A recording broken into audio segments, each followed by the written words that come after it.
আপনারা দেখতে পাচ্ছেন রাতভর ভারী বৃষ্টির কারণে এলাকায় প্রত্যেকটা রাস্তাঘাট জলাবদ্ধতার রূপ নিয়েছে। এটা কিন্তু একটা জনপ্রিয় খেলার মাঠ।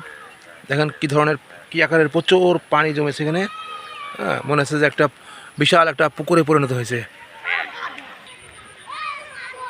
এলাকার ভিতরে রাস্তাঘাট ডোবায় পরিণত হয়েছে।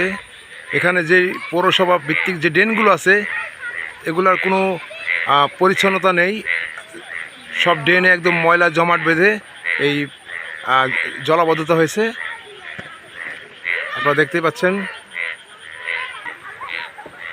পাচ্ছেন মানুষের বাসা বাড়ির ভিতরে পর্যন্ত পানি প্রবেশ করেছে।